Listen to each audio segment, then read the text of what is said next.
लोकसभा में बुधवार को केंद्रीय गृह मंत्री अमित शाह ने 3 अहम विधेयक पेश किए, जिन पर संसद के अंदर तीखी बहस और हंगामा देखने को मिला।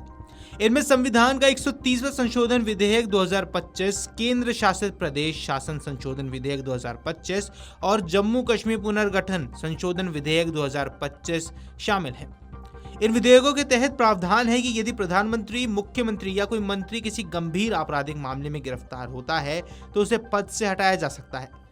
अमित शाह ने विधेयक पेश करते हुए कहा कि इनसे पारदर्शिता और जवाबदेही बढ़ेगी। उन्होंने स्पष्ट किया कि फिलहाल बिल को सिलेक्ट कमेटी को भेजा गया है और बाद में इसे संयुक्त संसदीय समिति यानी जेपीसी को सौंपा जाएगा। हालांकि विपक्ष ने इस पर जोरदार आपत्ति जताई और इसे सत्ता केंद्रीकरण का प्रयास बताया। सदन में जोरदार नारेबाजी और शोरगुल हुआ, जिससे माहौल काफी ज्यादा गर्मा गया। एआईएमआईएम सांसद असदुद्दीन ओवैसी ने इन तीनों विधेयकों का कड़ा विरोध किया। उन्होंने कहा कि यह बिल संविधान में निहित शक्ति विभाजन के सिद्धांत का उल्लंघन है और जनता के जरिए चुनी हुई सरकारों के अधिकार को कमजोर करता है। ओवैसी ने कहा कि इससे कार्यकारी एजेंसियों को खुली छूट मिल जाएगी और वे मामूली आरोपों और शक के आधार पर ही जज और जल्लाद दोनों बन जाएंगे। ओवैसी ने संसद में कहा कि यह सरकार किसी भी कीमत पर देश को पुलिस स्टेट में बदलने पर तुली हुई है। उनके अनुसार यह कदम चुनी हुई सरकारों पर सीधा हमला है और लोकतंत्र की जड़ों को कमजोर करने वाला है। उन्होंने चेतावनी दी कि अगर इन विधेयकों को लागू किया गया तो यह भारत के लोकतंत्र पर डेथ नील साबित होगी। ओवैसी ने इसे संविधान के साथ छेड़छाड़ कर जनता की आवाज दबाने की कोशिश भी बताया है। वहीं ओवैसी के बयान के बाद विपक्षी दलों ने भी सरकार पर जमकर निशाना साधा। उनका आरोप है कि भाजपा सत्ता के केंद्रीकरण और कार्यपालिका को असीमित ताकत देने का काम कर रही है।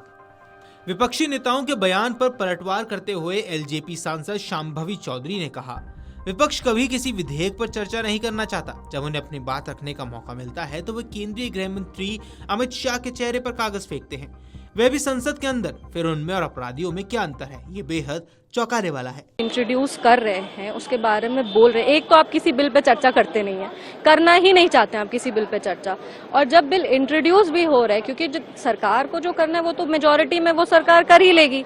अगर सरकार को बिल पास करना है, देश के लिए हम लोग को जनप्रतिनिधि हैं, देश की जनता ने हमें चुन के भेजा है देश के लिए काम करने के लिए, तो सरकार अपना काम करेगी। लेकिन अगर आप एक डेमोक्रेसी लोकतंत्र में है, जब आपके भी विचार को सुनने का अधिकार देश को है, पर आप अपना विचार सुनाना नहीं चाहते और जब आपको मौका मिलता है तो आप ऐसी हरकतें करते हैं कि गृह मंत्री के मुंह पे आप पेपर फेंक देते हैं, वो भी सदन के अंदर। तो आप में और क्रिमिनल्स में क्या अंतर है क्या? तो ये चीज बहुत ही ज्यादा, और specially as a first time MP, it is shocking है कि इस तरह से लोग, मतलब डिसअपॉइंटिंग, शॉकिंग कि इस तरह से विपक्ष बिहेव कर रहा है। जहां पे अच्छी चर्चा होनी चाहिए, आलोचना अपनी जगह होती है और बदतमीजी अपनी जगह होती है। वहीं कांग्रेस नेता भूपेश बघेल ने कहा कि ये कानून पास होने के बाद पूरे देश में मंत्री, मुख्यमंत्री, केंद्रीय मंत्री सब उनके कंट्रोल में आ जाएंगे, क्योंकि आज ऐसी व्यवस्था है कि कोई ऐसी धारा लगा दो कि आपको लोअर कोर्ट से बेल नहीं मिलेगी, तो फिर अगर बेल मिलने में 3 महीने लग गए तो वो तो मंत्रिमंडल से गया। इसका मतलब कि सरकार बगावत रोकने के लिए कानून बना रही है। और मंत्री हैं कि नहीं इसमें? मंत्री भी। इसका मतलब ये जो कानून पास होने के बाद पूरे देश के मंत्री, मुख्यमंत्री, केंद्रीय मंत्री सब उसके कंट्रोल में हो जाएगा। क्योंकि आज जो व्यवस्था है, कोई ऐसी धारा लगा दें जो आपको लोअर कोर्ट में बेल नहीं मिलेगा, तो फिर वो तो यदि बेल मिलने में 3 महीने लग गए तो सर मंत्रिमंडल से गया। तो ये एक नया हथियार है। इसका मतलब यह है कि सरकार बगावत रोकने के लिए कानून। वहीं विपक्ष का कहना है कि इससे न्यायपालिका की भूमिका कमजोर होगी और लोकतंत्र केवल नाम का रह जाएगा। इन विधेयकों को लेकर संसद के बाहर भी राजनीतिक टकराव तेज हो गया और आने वाले दिनों में ये मुद्दा बड़ी बहस का कारण भी बनता हुआ नजर आ सकता है। Video desk अमरउजाला.com।